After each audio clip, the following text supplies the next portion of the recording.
how and why to make it to 100 years of age. See, the number 100 is quite a big deal in the realm of longevity. I mean, think about it. Our brains work like that. They like specific targets. 3 digits, that's a big thing. That's a long life. But is 100 really that long life? And is it really achievable? Why would we want it? In today's video, we'll discern the point of living to 100 years or the point of living longer, the paradox of living life, how quantity doesn't matter as much as quality in life, what medicine really does and how it affects our perception of longevity, discover the purpose, discover the reason why we want to be alive, and actually how long do really people live. First, let's go on to why would you want to live long at all?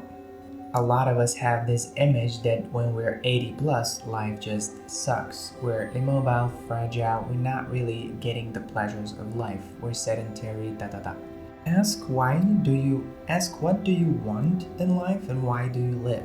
Like a lot of us work to get money. Why?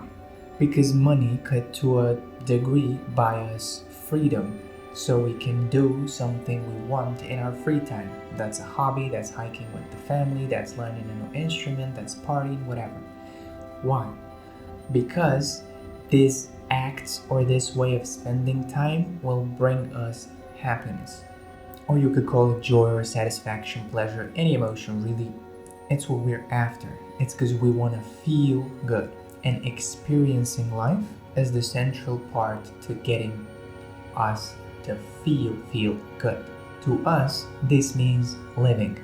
This means we're not just wasting time, energy, and attention. We're not just spending it.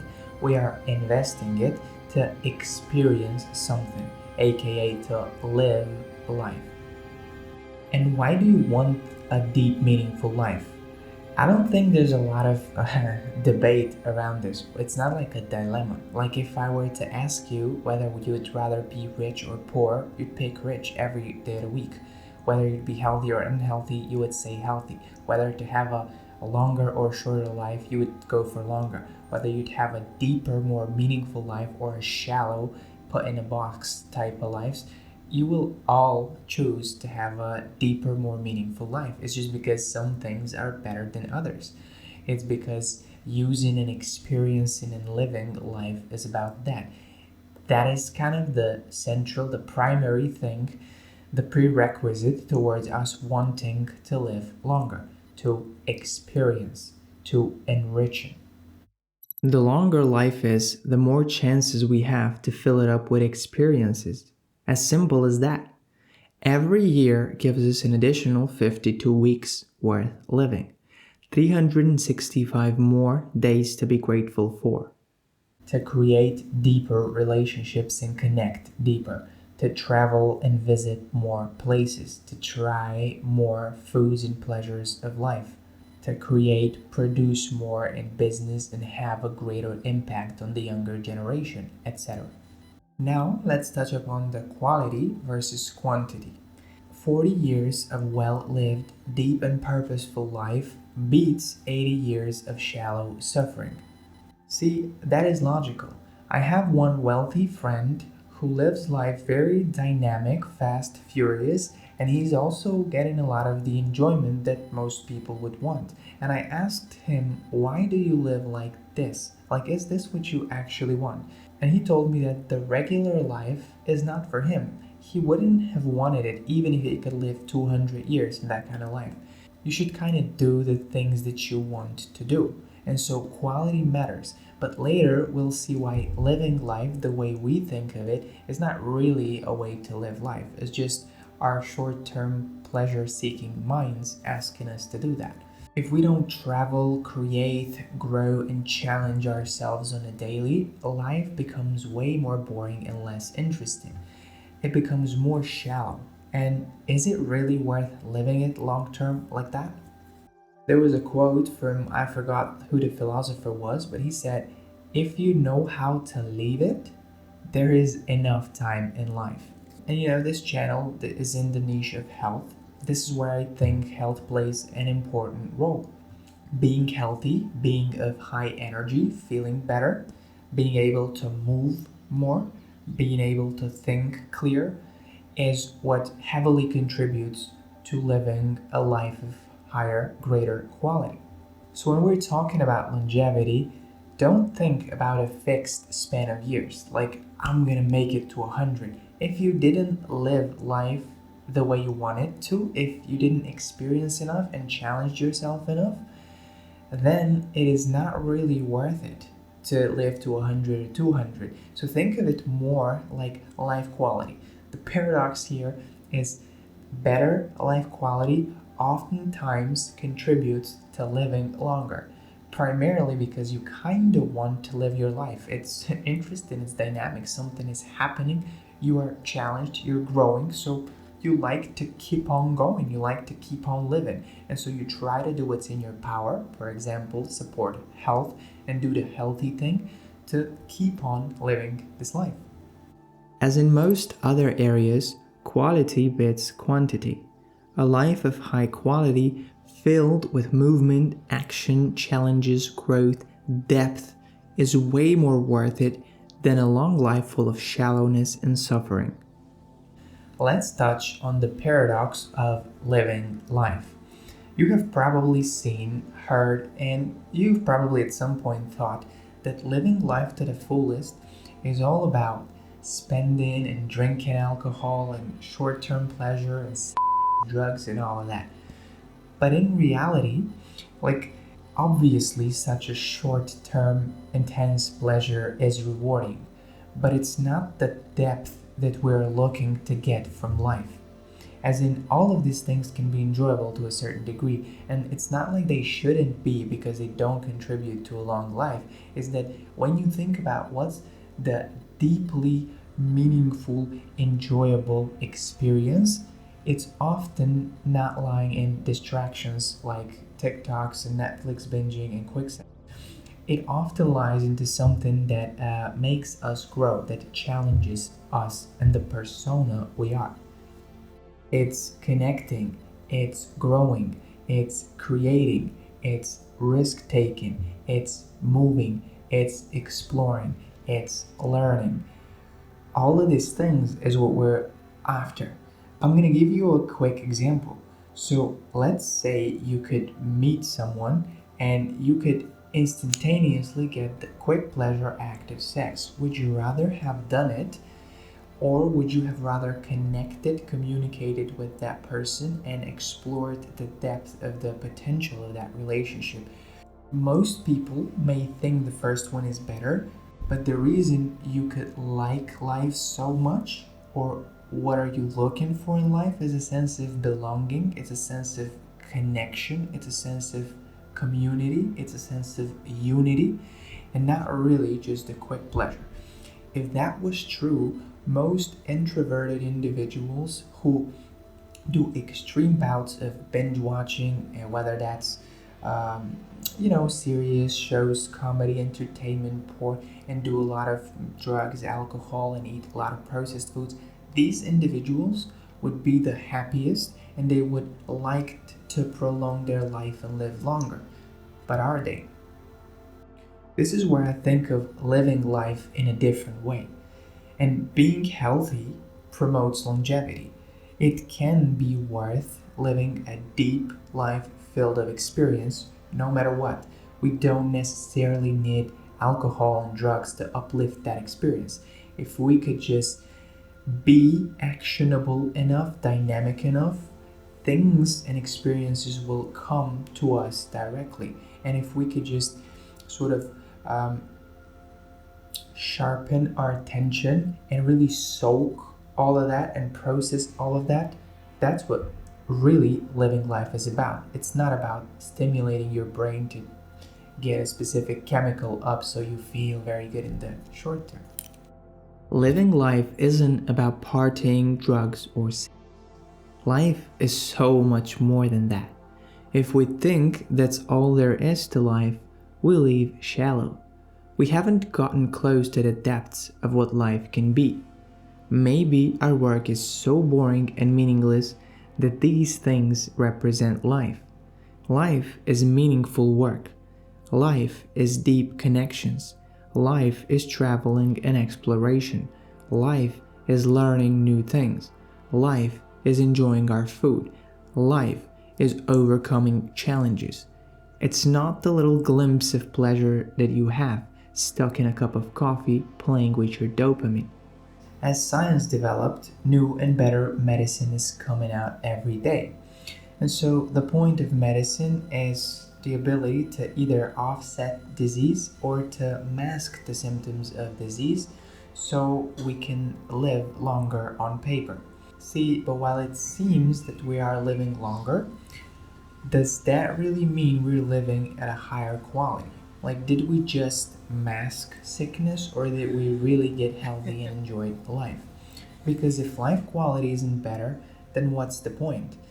No one in their 60s and 70s isn't hunting a number. The motivation just isn't high enough to do it.